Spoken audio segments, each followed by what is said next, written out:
the audience wants to be heard and seen, right? Like I think about when I've watched other people speak and like connecting to the audience in a way where like literally I mean, there could be thousands of people there, but they feel seen and heard, right?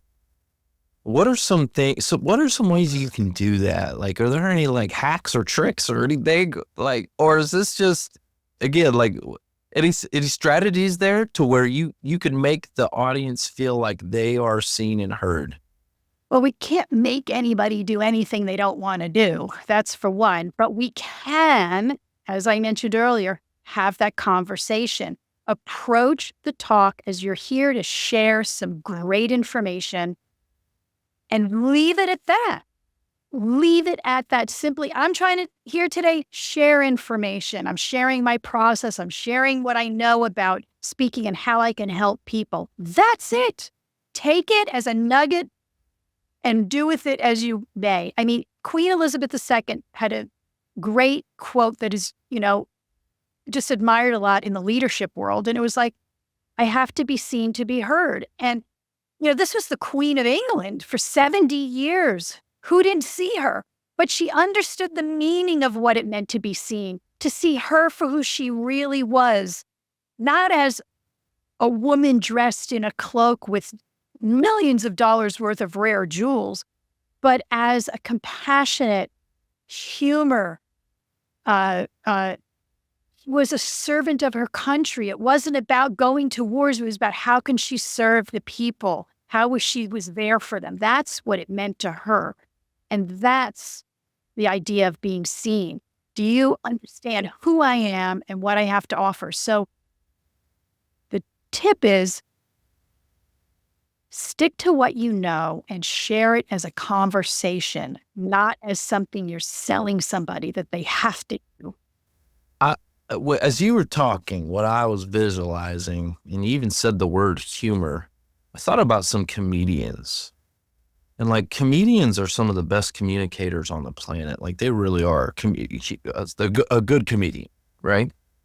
Because they connect with you. Man, they connect with you.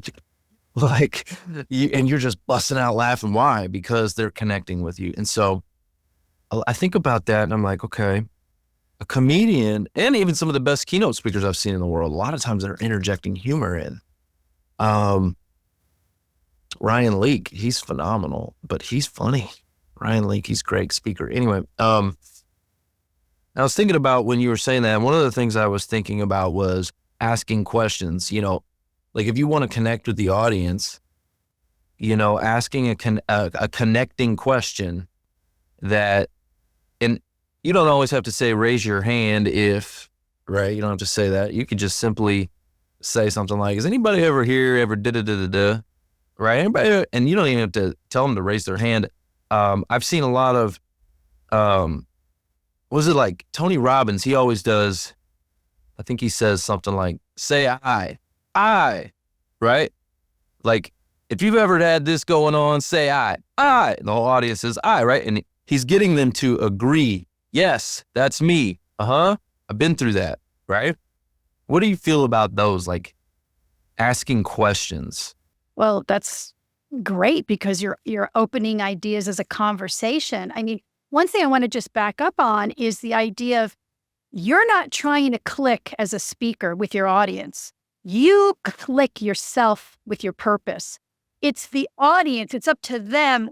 Do they click with you? Do they find you a funny comedian? Did they find you a powerful speaker? Is there something you said that moved them at the time you said it?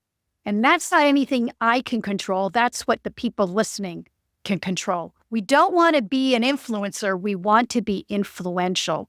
And to do that, just to be yourself, just live in your thoughts and your purpose. Boom, that's a mic drop right there. I like that. You don't want to be an influencer. You want to be influential. Long-term, just inspiring people, sharing your vision. And that's how we mentor people, right? I don't set out, hey, I'm a mentor. Or how do I find a mentor? I found mentors because I saw people that were doing things that were so magnificent and moved me in such a way when I heard what they said that I asked them to work with me as a mentor. And I hope I can do that for others as well.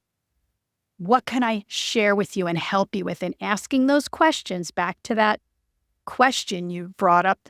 It's all about asking questions, not making about you. What makes somebody else tick? How do they feel? Here's what I feel. How do you feel about it?